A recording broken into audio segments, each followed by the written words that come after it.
avocat nanga Yesu yoleyo nelakanga ofana pembeni ya papa okata makambo nanga.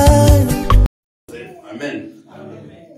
Parce que nombreux ont prêché que vous êtes des Joseph de vos familles. Amen. Mais la parole de Dieu, on ne prêche pas des choses, des pensées humaines. Amen. La parole de Dieu, on ne prêche que la parole du Seigneur Jésus. L'interprétation de la parole. Amen. On explique ce qui se trouve dans les Écritures, car le Seigneur a dit, vous sondez les Écritures.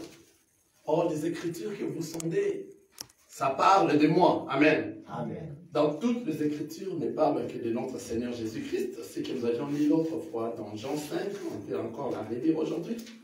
Jean chapitre 5. Jean chapitre 5, verset 35.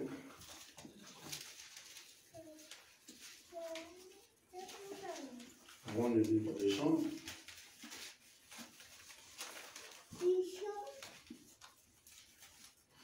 Jean chapitre 5.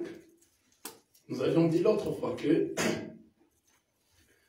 le verset 39, le Seigneur Jésus-Christ lui-même parlait aux Hébreux. Il leur disait, vous sondez les Écritures parce que vous pensez avoir en elles la vie. Vous pensez avoir en elles la vie éternelle. Ce sont elles qui rendent témoignage de moi. Amen. C'est-à-dire, l'autre fois nous avions essayé d'expliquer que vous n'êtes pas. Donc, c'est-à-dire, lorsque nous disons, nous parlons de Joseph, l'histoire de Joseph nous concerne, mais il ne s'agit pas de toi. Vous comprenez? Ici, dans la parole de Dieu, lorsqu'on parle de Joseph, c'est un prophète qu'on a tenu, on a soutenu. Et ce prophète, le Seigneur a bien voulu lui-même se manifester dans Joseph. Car ici, la parole que nous sommes en train de prêcher, nous prêchons la loi et le témoignage. Amen. Et Jésus-Christ lui-même qui est la pierre angulaire. Donc nous sommes en train de parler des choses qui se sont déroulées dans l'ombre et dans la réalité avec les Christ. Alors, l'histoire de Joseph, on était en train de parler de notre Seigneur Jésus-Christ. Pourquoi? Parce que la parole de Dieu nous dit, vous sondez les Écritures parce que vous pensez avoir en elles la vie éternelle. Ce sont elles qui rendent témoignage de moi. C'est Jésus-Christ lui-même qui a dit. C'est-à-dire dans toutes les Écritures, à partir du début de la Bible jusqu'à la fin, jusqu'à l'Apocalypse, de Genèse jusqu'à l'Apocalypse, ne parle que de Jésus. Alléluia. On ne peut pas venir donner des pensées humaines ici pour se dire et donner des prédications qui vont donner, qui vont donner la joie, des prédications qui vont vous amener dans la joie, que regardez, toi tu es comme Joseph dans ta vie, comme les membres de ta famille ne t'aiment pas, comme les frères de Joseph ne l'ont pas aimé, mais malgré qu'ils ne t'aiment pas, tu finiras par devenir un homme. Voilà ce qu'on dit. Tu finiras par devenir un homme comme Joseph. On n'aimait pas, mais il est devenu un homme. Voilà, ça ce sont des pensées humaines. Ce n'est pas dans la parole de Dieu. Car la parole de Dieu nous parle de Jésus-Christ. Et lorsque nous prêchons cette parole dans l'évangile de Christ, nous prêchons le christocentrique, donc c'est-à-dire chercher à ressortir Christ dans les Écritures. Ce n'est que de Christ qu'on est en train de parler. Toute la parole ne parle que de notre Seigneur Jésus-Christ. Dans l'histoire l'histoire de Joseph nous concerne, mais il ne s'agit pas de toi. Ici, il ne s'agit pas de toi. On parle de Joseph dans l'ombre et dans la réalité, c'est le Seigneur Jésus-Christ. C'est pour cela, l'autre fois, nous avions déjà parlé du début de l'introduction. Aujourd'hui, nous allons vraiment ouvrir cela. Jusqu'à là où le Seigneur va nous faire grâce. Et ça peut continuer pour moi parce que parler de cette histoire, c'est tellement vaste que ça va nous prendre vraiment beaucoup de dimanches. Amen. Donc, lorsque nous sommes en train de parler de Joseph, nous sommes en train de parler du Seigneur Jésus-Christ. On peut aller aussi regarder dans Hébreux, le livre de Hébreux, chapitre 10, qui parle de la même chose. Regardez. Hébreux, chapitre 10. le livre de Hébreux, chapitre 10. Je lis le verset 7. Alors j'ai dit, voici je viens, dans le rouleau du livre, il est question de moi. Je reprends, je peux le reprendre même dans un peu beaucoup plus haut. Le verset 5. C'est pourquoi Christ, entrant dans le monde, dit, vous me suivez très bien, c'est pourquoi Christ, entrant dans le monde, dit, tu n'as voulu ni sacrifice, ni offrande, mais tu m'as formé un corps. Tu n'as agréé ni holocauste, ni sacrifice pour le péché. Alors j'ai dit, voici je viens. Dans le rouleau du livre, il est question de moi. Quelqu'un a dit ça? Le rouleau du livre, c'est la parole de Dieu. Il est question de qui? De Jésus-Christ. Vous comprenez? Donc, s'il y a une personne qui vient parler de ses sentiments pour vous faire plaisir, afin que lorsque vous aurez le plaisir, vous allez les déverser tout l'argent que vous avez, cet homme-là n'a pas compris la parole de Dieu. Loin, il part encore beaucoup plus loin. Vous voyez, il ne faut pas rester dans la maison de Potiphar. Il faut sortir de cette maison. Comme Joseph, il a été dans la maison de Potiphar. On l'a mis dans la prison et il est sorti de la prison. Il est devenu ministre. Donc, ils sont en train de prêcher les choses de ce monde. Alléluia. Or, le Seigneur nous a envoyé de prêcher la vie éternelle. Là, en tout cas, la bête de Rameau, c'était. Non, on ne prêche pas pour avoir les bonheurs, les bénédictions des choses de ce monde qui sont éphémères, qui sont passagères, qui vont passer. Nous prêchons pour avoir la vie éternelle. Cherchez à édifier quelqu'un afin que lorsqu'il vous écoute, et que lorsqu'il écoute, il écoute la parole de Dieu, qu'il se prépare à la rencontre de l'époux bientôt dans les airs. Vous comprenez?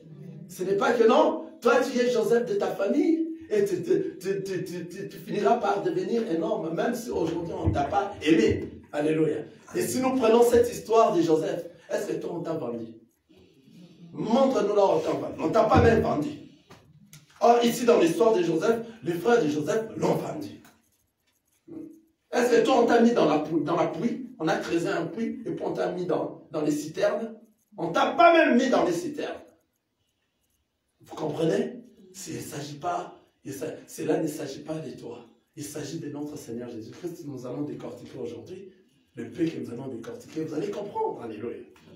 Car la parole nous dit, dans le rouleau des livres, il est question de moi. Ici, dans les Écritures, on ne parle que de notre Seigneur Jésus-Christ.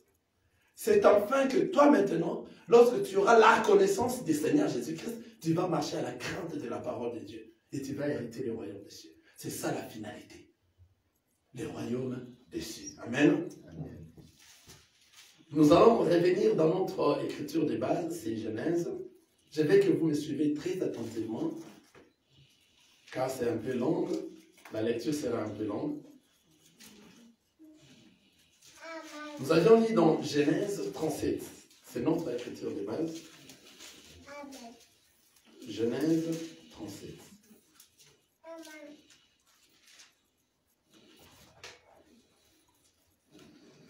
J'ai besoin que vous prêtez vraiment beaucoup plus d'attention, car ça, c'est un enseignement. Amen. C'est un enseignement que vous devez prêter vraiment beaucoup d'attention. Il y aura peut-être aussi des questions. Nous ne refusons pas les questions. Amen. Genèse, chapitre 37. Jacob demeura dans le pays de Canaan, où avait séjourné son père. Voici la postérité de Jacob. Joseph, âgé de 17 ans, faisait paître le troupeau avec ses frères. Cet enfant était auprès de fils de Bila et de fils de Zippa, femme de son père. Et Joseph rapportait à leur père leurs mauvais propos. Israël aimait Joseph plus que tous ses autres fils, parce qu'il l'avait eu dans sa vieillesse. Et il lui fit une tunique de plusieurs couleurs. Ses frères virent que leur père l'aimaient plus que eux tous, et ils les prirent en haine. Ils ne pouvaient lui parler avec amitié. Joseph eut un songe et il le raconta à ses frères, qui les haïrent encore davantage. Il leur dit, écoutez donc ces songes que j'ai eus. Nous étions alliés de gerbes au milieu des champs, et voici ma gerbe s'éleva et s'éteint debout, et vos gerbes l'entourèrent et se prosternèrent devant elle. Ses frères lui dirent, est-ce que tu régneras sur nous? Est-ce que tu nous gouverneras? Et ils les haïrent encore davantage à cause de ses songes et à cause de ses paroles. Il eut encore un autre songe, et il les raconta à ses frères. Il dit, j'ai eu encore un songe, et voici le soleil, la lune et 11 étoiles se prosternaient devant moi. Il les raconta à son père et à ses frères. Son père le réprimanda et lui dit, que signifie ce songe que tu as eu? Que signifie ce songe que tu as eu? Faut-il que nous venions, moi, ta mère et tes frères, nous prosterner à terre devant toi? Ses frères eurent l'envie contre lui, mais son père garda les souvenirs de ces choses. Les frères de Joseph étant allés à Sichem pour faire paître les troupeaux de leur père, Israël dit à Joseph, tes frères ne font-ils pas paître les troupeaux à Sichem? Viens, je vais t'envoyer vers eux. Et il répondit, mais voici. Israël lui dit, va, je t'ai pris. Et voici tes frères sont en bonne santé, et si les troupeaux sont en bon état. Et tu m'en rapporteras de nouvelles. Il envoya ainsi de la vallée d'Hébron, et Joseph alla à Sichem. Un homme le rencontra comme il errait dans les champs. Il les questionna en disant, que cherches-tu? Joseph répondit, je cherche mes frères. Dis-moi, je t'ai pris, où ils font paître leurs troupeaux. Et l'homme dit, ils sont partis d'ici car je les ai entendus dire, allons à Dothan. Joseph alla après ses frères et il les trouva à Dothan. Ils les virent de loin, et avant qu'il fût près d'eux, ils complotèrent de le faire mourir. Ils se dirent l'un à l'autre, voici le faiseur des songes qui arrive. Venez maintenant, tuons-les et jetons-les dans une fosse, dans une des citernes. Nous dirons qu'une bête féroce l'a dévoré et nous verrons ce que deviendront ces songes. Ruben entendit cela et il les délivra de leurs mains. Il dit, ne lui ôtons pas la vie. Ruben leur dit, ne répandez point des sang, jetez-les dans cette citerne qui est au désert, et ne mettez pas la main sur lui. Il avait des desseins de le délivrer de leurs mains pour le faire retourner vers son père. Lorsque Joseph fit arriver auprès de ses frères, ils les dépouillèrent de sa tunique, de la tunique de plusieurs couleurs qu'il avait sur lui. Ils les prirent et le jetèrent dans la citerne. Cette citerne était vide et il n'y avait point d'eau. Ils s'assirent ensuite pour manger.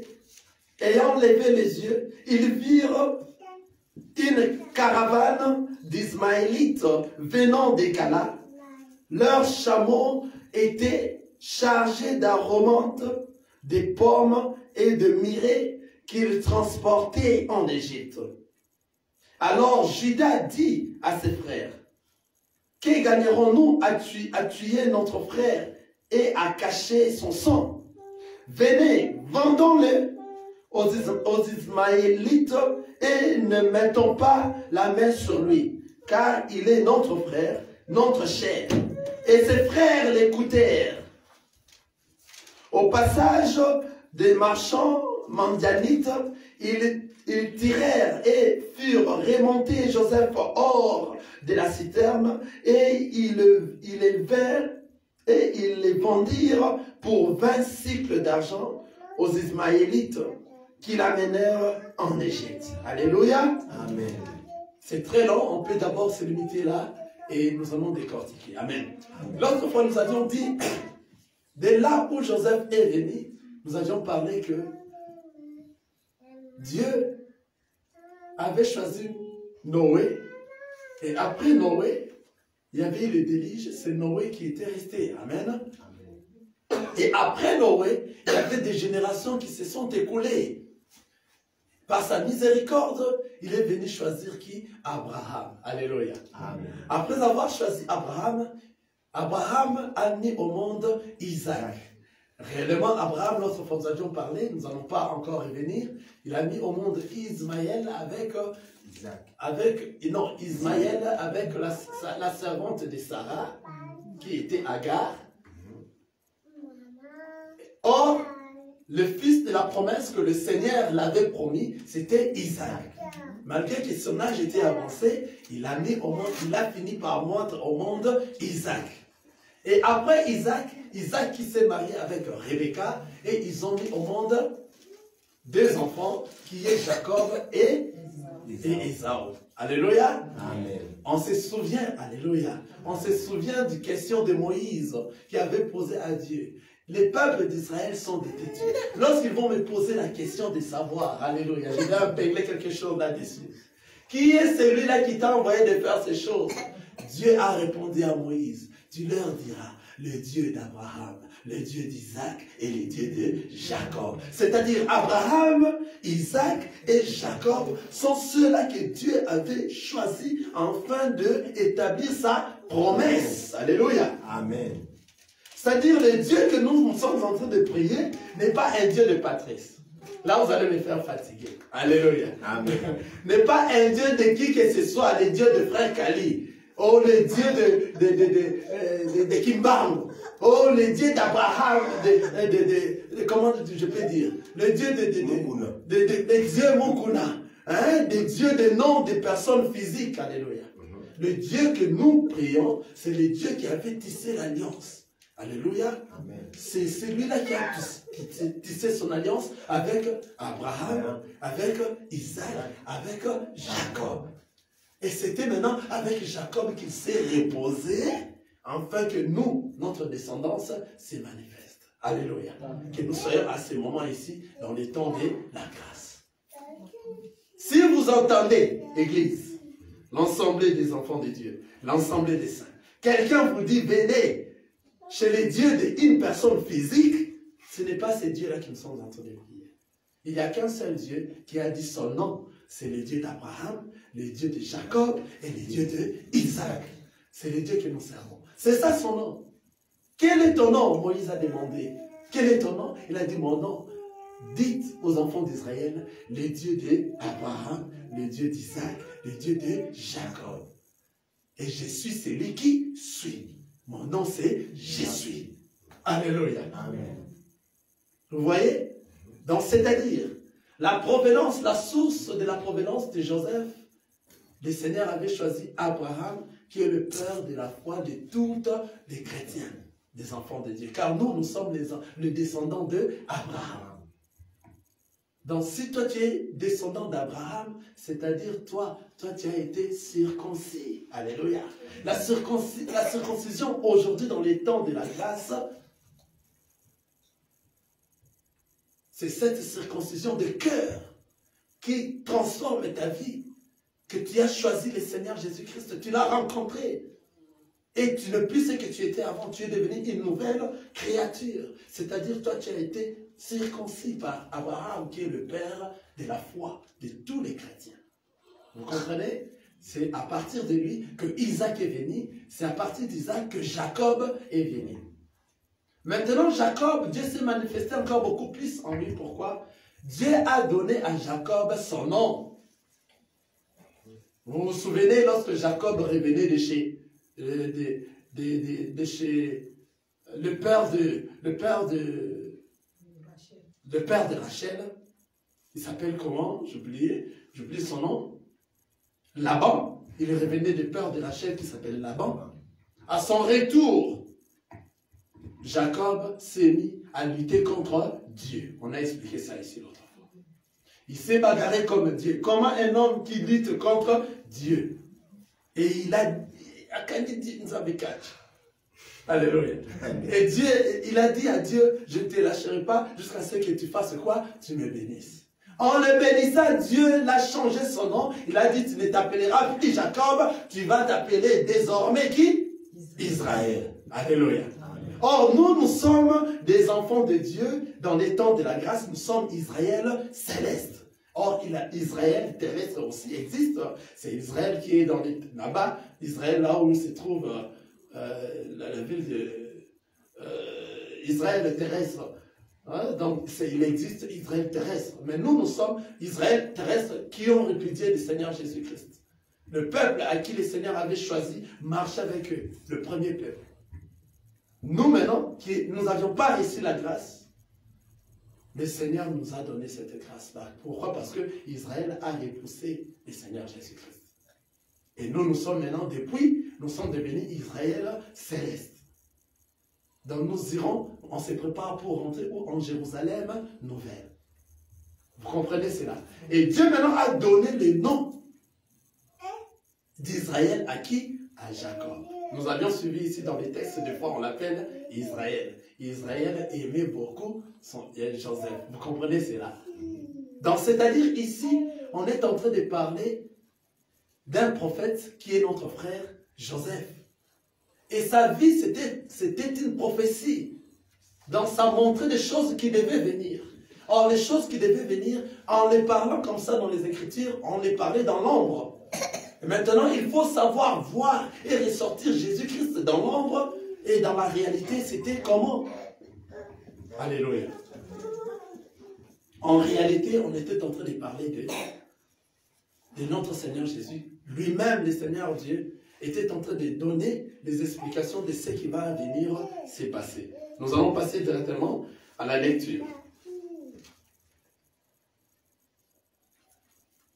Voici la postérité de Jacob. Joseph, âgé de 17 ans, faisait paître le troupeau avec ses frères. Cet enfant était auprès de fils de Bila et de fils de Zilpa, femme de son père. Et Joseph rapportait à leur père leurs mauvais propos.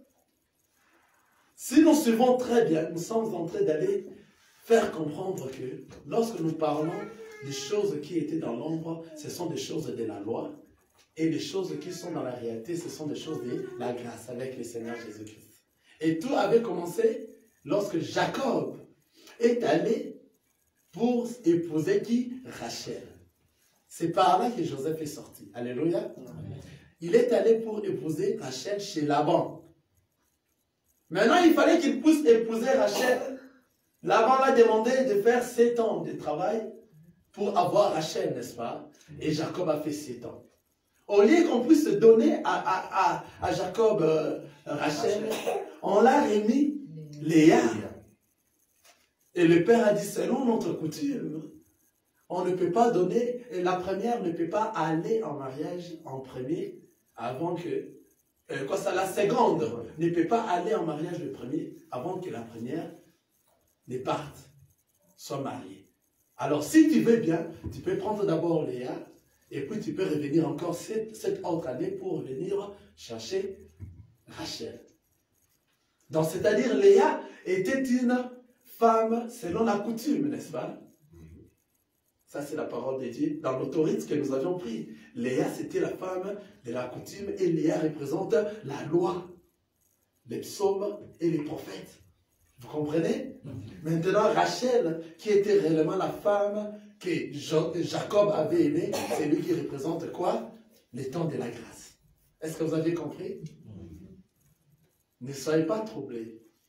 Parce que ces mêmes paroles de Léa et de Rachel a un autre autoroute qui dit un peu différemment de ce que je viens de dire. Léa étant la première femme de Jacob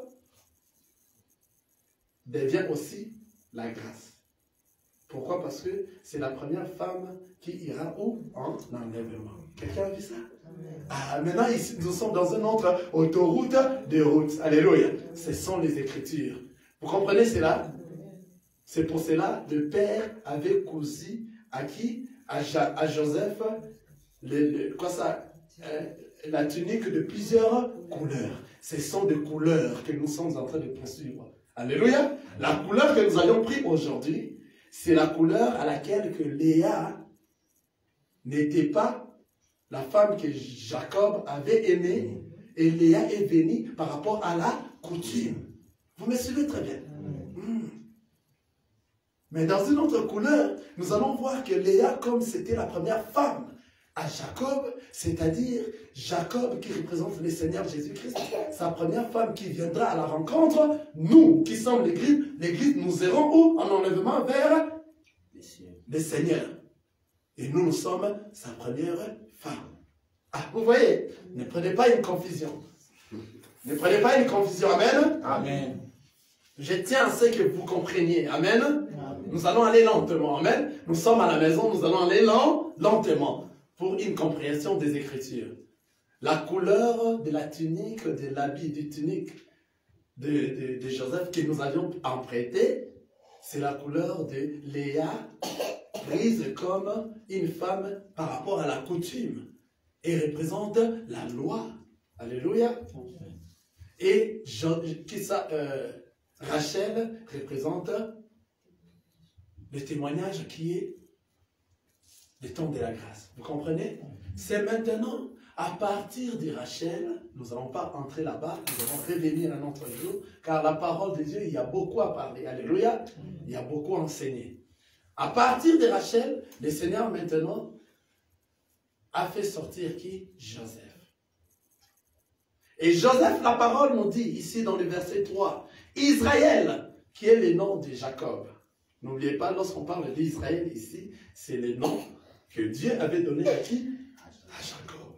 Israël aimait Joseph plus que tous ses autres fils parce qu'il avait eu dans sa jeunesse et il lui fit une tunique de plusieurs couleurs. Ah, vous avez compris, lorsque nous sommes en train de parler de tuniques de plusieurs couleurs, c'est la manière dont le Seigneur a donné grâce à ses serviteurs d'interpréter la parole de Dieu à plusieurs couleurs, mais qui va aller dans la même route pour arriver dans la même destination.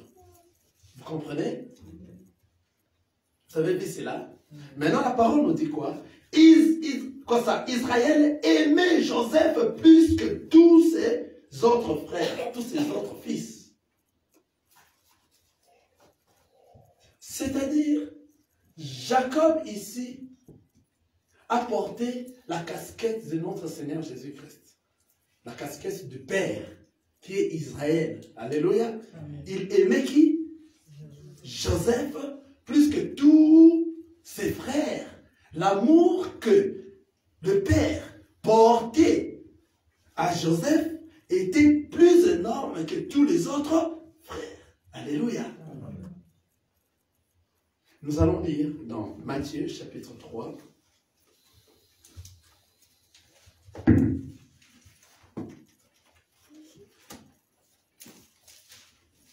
Cet amour qui était plus grand, nous allons voir d'où provient cet amour. Alléluia.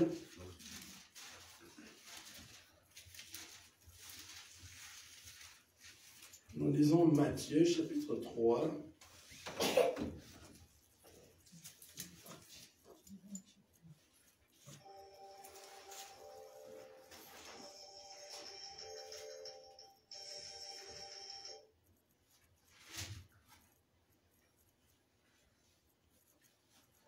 Je lis Matthieu chapitre 3, le verset 13.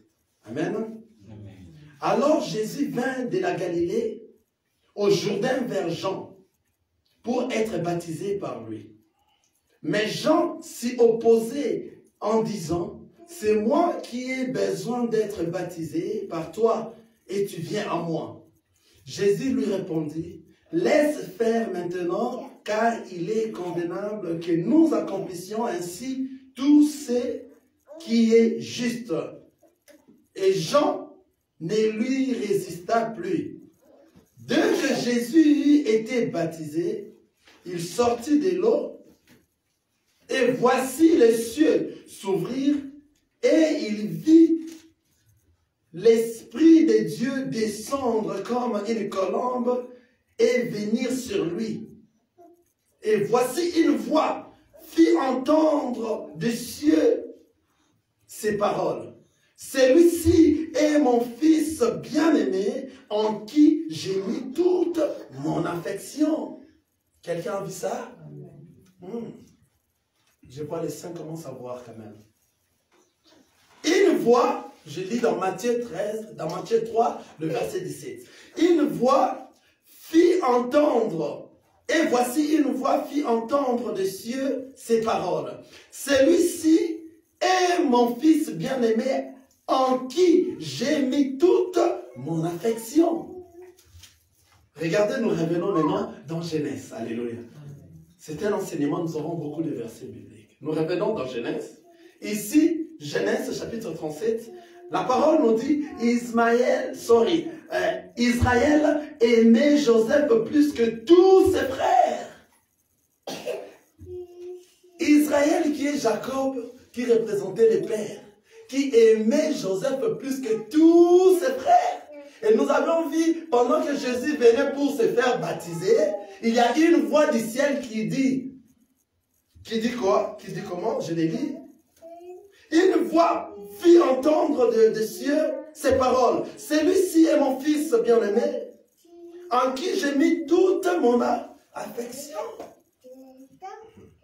C'est-à-dire, Joseph, dans l'ombre, c'est le Seigneur Jésus-Christ. Amen. Et Jacob, qui est Israël dans l'ombre, c'est le Père. Et c'est lui qui dit, ce fils-là, c'est le fils que j'aime beaucoup plus que tous les autres fils. Alléluia. Quelqu'un a vu ça? Donc, c'est-à-dire, la parole que nous sommes en train de parler ici, Joseph, que nous avions dit, ce n'est pas toi et moi, c'est le Seigneur Jésus-Christ que le Seigneur a aimé. La personne que le Seigneur a aimé de tous ses frères, c'est le Seigneur Jésus-Christ. Qui sont ses frères? Ses frères, c'est Israël. Alléluia. Amen. Vous comprenez? C'est dans lui que le Seigneur Dieu a mis toute son affection. Si nous regardons qui est l'enfant que le Seigneur Dieu a aimé, c'était qui? Le Seigneur Jésus-Christ. C'est pour cela, ici, nous avions dit, Israël aimait Joseph plus que tous ses autres fils, parce qu'il avait eu dans sa vieillesse. Maintenant, regardez. Dans l'ombre, nous voyons les fils de Jacob qui représentent la loi, Alléluia. Les 10 fils de Jacob qui représentent la loi. Pourquoi? Parce que c'était ces fils de Jacob, les 10 fils de Jacob qui étaient au champ et ils entendaient que Israël puisse venir. Et ce sont eux qui complotèrent contre Joseph. Or Israël représente, je ne sais pas pourquoi je parle toujours d'Israël. Or Israël représente le peuple juif, le hébreu, les Israélites. Vous comprenez? Donc ce sont les 10 frères qui complotèrent contre leurs frères. C'était ces frères-là qui représentaient quoi? Le peuple d'Israël, qui ont comploté contre Jésus-Christ. Alléluia. Pour le faire quoi? Descendre. Est-ce qu'on est en train de voir ça? Que lorsque nous sommes en train de parler de Joseph, c'est l'histoire de notre Seigneur Jésus-Christ, qui a été caché où? Dans l'ombre. Vous comprenez? Donc, les 10 frères de Joseph représentent la loi, représentent Israël, qui complotèrent contre le Seigneur Jésus. Regardez. Ses frères virent que leur père l'aimait plus que eux tous, et ils le prirent à haine. Ils ne pouvaient lui parler avec amitié. Pourquoi ses frères n'aimaient pas Joseph? C'est parce que leur père l'aimait plus qu'eux, et tous. Quelqu'un est avec moi? Pourquoi ils ont tué le Seigneur Jésus-Christ? Parce que Dieu aimait Jésus beaucoup plus qu'eux et tous. Le Seigneur Jésus, lorsqu'il est venu sur la terre, Israël ne l'ont pas aimé. Pourquoi? Parce qu'il portait l'amour de Père. Car une voix fit sortir du ciel que celui-ci, c'est mon fils bien-aimé en qui j'ai mis toute mon affection. Vous comprenez? C'est-à-dire les frères d'Israël, le frère de Joseph, ne l'aimait pas. Pourquoi? Parce que le père l'aimait plus qu'eux et tous. Et le père avait cousu la tunique de plusieurs couleurs à la personne qu'il aimait beaucoup. Qui était qui? Joseph. Donc, c'est-à-dire, la haine est venue parce que Jésus a été beaucoup plus aimé.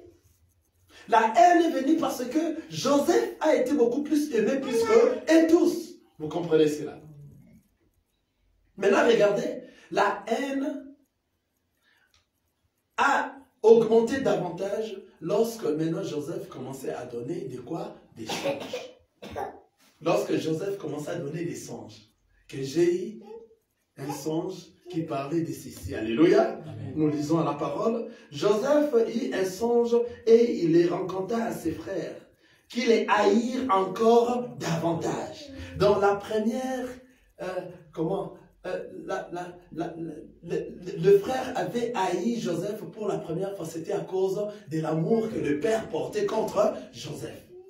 Que l'amour que le père portait pour Joseph. La deuxième, c'était la haine a augmenté davantage parce que Joseph a apporté des songes auprès de ses frères. Alléluia. Amen. Qui est cet homme-là qui a apporté des songes auprès de ses frères? C'est le Seigneur Jésus-Christ qui a amené la parole, la vraie parole auprès de ses frères, et eux n'ont pas voulu écouter cette parole. Quelqu'un a vu ces songes? Dans les songes-là, c'était la parole que le Seigneur Jésus-Christ a apportée à ses frères. Et ses frères en Israël n'ont pas voulu l'écouter de cette parole. C'est ça les songes que le Seigneur a apportés. Alléluia. Et à cause de ces songes, ils l'ont haï encore davantage. Alléluia. C'est bien la parole de Dieu. C'est à cause de ces songes qu'ils ont haï encore davantage. Le verset 7 nous dit, nous étions, il est en train de rencontrer ces songes, nous étions alliés de gerbes au milieu de champs. Et voici ma gerbe s'élevait et s'étend debout, et vos gerbes l'entourèrent et se prosternèrent devant elle. Et ils ont vite compris que donc, c'est-à-dire, ses frères lui dirent, est-ce que tu régneras sur nous? Est-ce que tu nous gouverneras? Vous voyez, à cause de ça, la parole nous dit, et il les haït encore davantage à cause de ses songes et à cause de ses paroles. Ah, le Seigneur Jésus-Christ qui a apporté la vraie parole, qui va amener tout le peuple dans la vie éternelle. À cause de cette parole, ils ne l'ont pas aimé. Alléluia. Israël n'a pas aimé Jésus. Alléluia. Vous comprenez que la vie de notre frère Joseph, c'était la vie de notre Seigneur Jésus-Christ, mais il était encore en ombre. En réalité, le Seigneur Jésus-Christ est venu lui-même en Israël, et tout ce qui s'est passé avec Joseph et ses frères, s'est passé maintenant avec Jésus-Christ comme ça, dans la réalité. Ce n'est pas toi, Joseph. La parole nous parle de Jésus-Christ. Vous comprenez? Donc la parole ne nous parle pas de toi, mon frère et ma soeur. La parole nous parle de Jésus-Christ, toute sa vie. Regardez. Il y eut encore un autre songe, et il les rencontra à ses frères. Il dit, je eus encore un songe, et voici le soleil, la lune et 11 étoiles se prosternaient devant moi. il les rencontra à son père et à ses frères. Son père les réprimanda et lui dit, que signifient ces songes que tu as eus? Faut-il que nous venions, moi, ta mère et tes frères, nous prosterner en terre devant toi? Ses frères eurent de l'envie contre lui, mais son père garda les souvenirs de ces choses. À cause encore des songes, ses frères devenaient encore beaucoup plus en colère contre Joseph. Vous comprenez? Le deuxième songe que Joseph avait réussi. Il a réussi un songe qui était presque la même chose de ce qu'il avait réussi avant. C'est-à-dire tout le monde tous genoux fléchissent au devant de celui-là, qui est le Seigneur Jésus-Christ. Le songe qu'il a réussi, c'est tout genou dans le ciel, sur la terre et sous la terre doit fléchir au devant de notre Seigneur Jésus-Christ. Vous comprenez cela?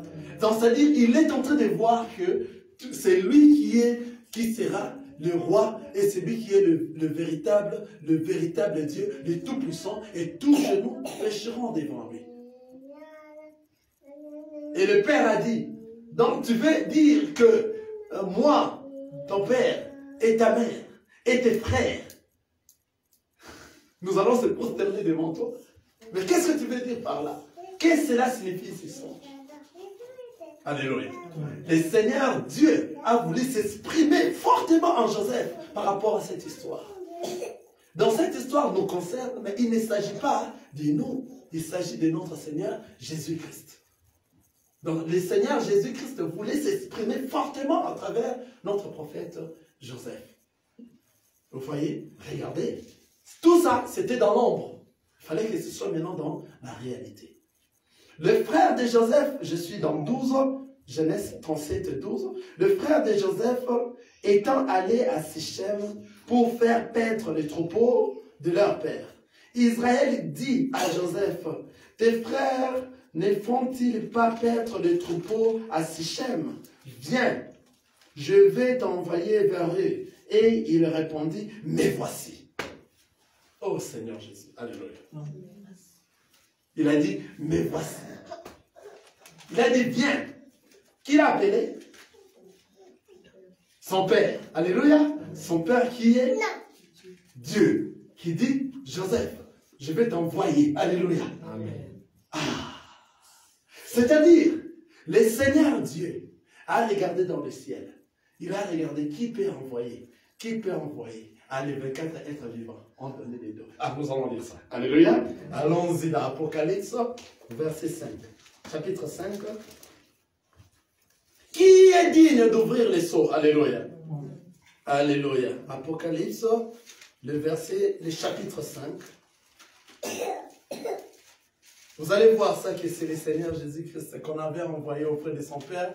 Il a envoyé Jésus auprès de ses frères. Alléluia. Nous lisons Apocalypse, le verset 5. Alléluia.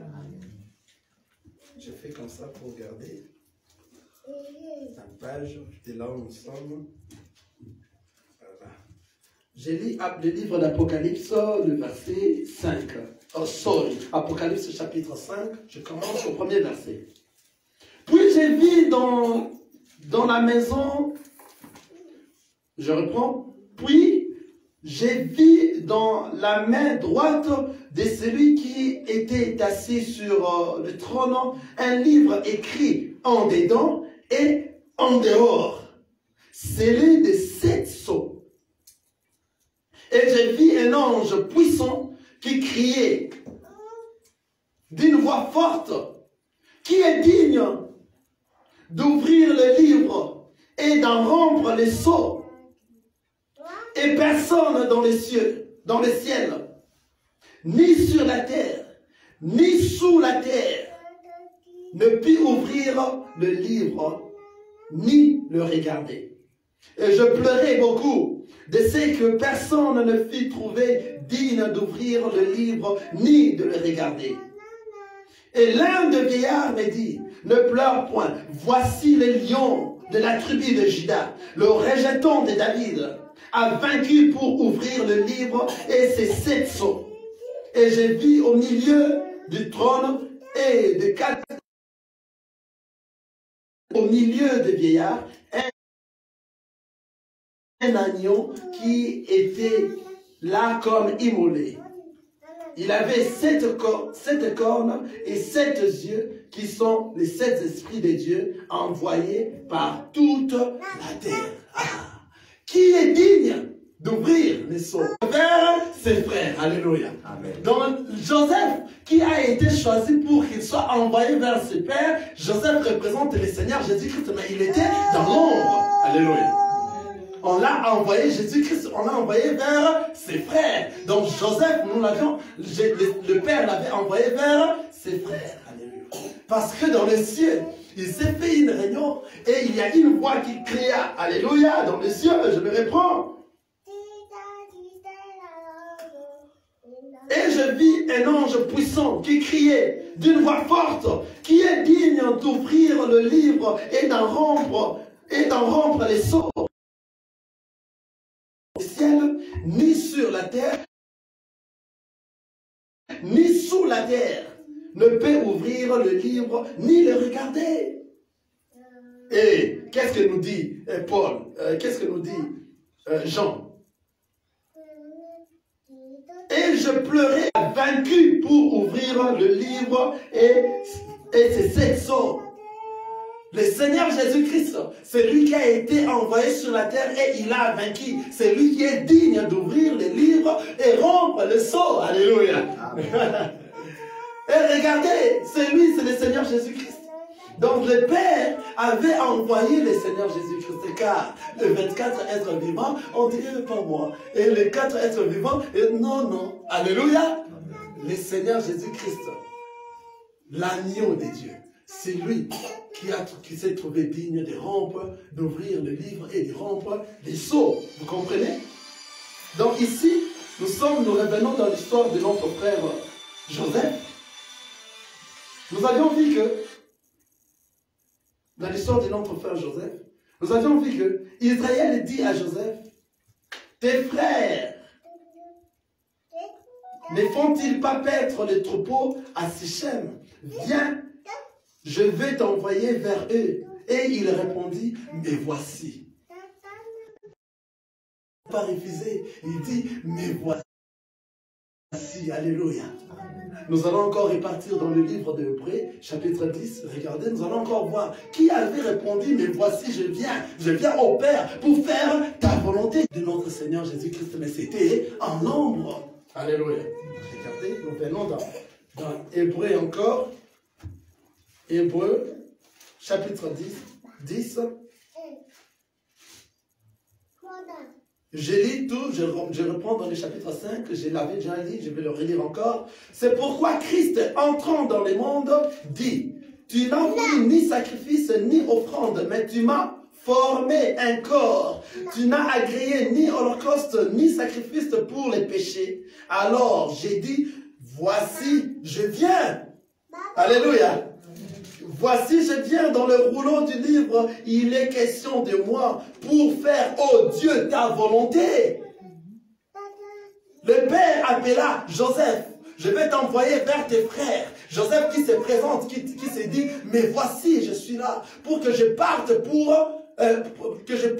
vers mes frères. Alléluia. Amen. Où étaient ses frères? Ses frères étaient dans les champs. C'est quoi les champs? Il faut savoir, alléluia. C'est la Bible qui va nous dire cela. Regardez, nous allons lire. Regardez. Israël dit, va, je t'ai pris, et vois si les troupeaux est en bon état. Ah. C'était la mission de notre Seigneur Jésus-Christ, de venir voir si nous sommes en bonne santé et si le troupeau est en bon état. Et regardez, il dit, vois, si les frères sont en bon état, et si les troupeaux sont en bon état, si les quoi? Les champs. La parole de Dieu va nous montrer cela, c'est quoi les champs? Amen. Amen. Car non, le dictionnaire des enfants de Dieu, c'est la Bible.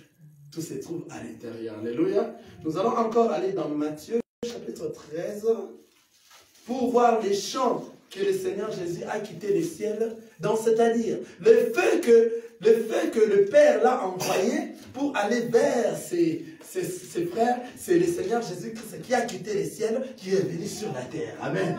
Quelqu'un vit ça? Donc de la même manière que le Père, qui est Jacob, qui est Israël, a envoyé son fils Joseph vers ses frères, qui sont où? Dans la terre. Regardez, nous lisons dans le livre de Matthieu, pour savoir les chants c'est quoi, amen. Les chants, Matthieu chapitre 13.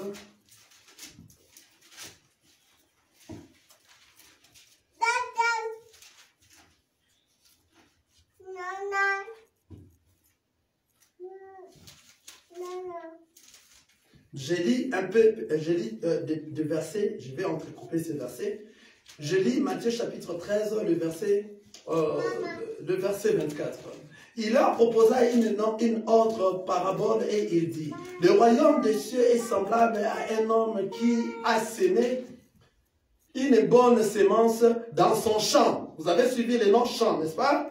Dans son champ. Mais pendant que les gens dormaient, son ennemi vint s'aimant délivré parmi le blé et s'en alla. Lorsque l'herbe y poussait et donnait du fruit, livré parit aussi. Les serviteurs du maître de la maison vinrent lui dire, Seigneur, n'as-tu pas sémé une bonne sémence dans ton champ? D'où vient donc qu'il ait délivré? Vous avez suivi les chants. Que nous, la parabole des livrets du champ. Vous comprenez cela? La parabole du livret du champ. Il répondit, c'est lui qui sème la bonne sémence, c'est le Fils de l'homme. Les champs, c'est le monde. C'est quoi? C'est le monde. Donc, c'est-à-dire, lorsque le père de Joseph avait choisi Joseph pour l'envoyer vers ses frères, c'est le Seigneur Jésus, c'est Dieu qui a choisi Jésus pour l'envoyer vers les mondes. Donc, les champs, c'est quoi? C'est les mondes. Est-ce que vous avez vu ça? De toute manière, cette parole nous parle de... Ça a été Joseph dans l'ombre. Le père l'a envoyé pour qu'il aille voir ses frères. Ou dans les champs. Alléluia. Quelqu'un est en train de voir ça. Et maintenant, un homme, dans 15, un homme le rencontra, comme il errait dans les champs, il le trouva à Dothan. Ils les virent de loin, et avant qu'il fût près d'eux, ils complotèrent de le faire mourir. Ah, voilà. Ils ont vu Joseph de très loin. Avant que Joseph arrive plus près d'eux, ses frères complotèrent de le faire mourir. Ils complotèrent de faire mourir Jésus. La personne que Dieu a envoyée du ciel pour venir sauver l'humanité. Et lorsqu'il est venu auprès des siens, et les siens ne l'ont pas reçu. Vous avez compris? Là, nous allons voir ça dans le livre de Jean. Alléluia. Jean chapitre 1 ne l'ont pas aimé et ses frères l'ont comploté contre lui. Regardez, je lis dans Jean chapitre 1. Au commencement était la parole et la parole était avec Dieu et la parole est venant dans les mondes éclairer tout homme. Elle était dans les mondes et le monde a été fait par elle et le monde ne l'a point reçue. Qui est cette lumière? Qui est cette lumière? C'était le Seigneur Jésus-Christ.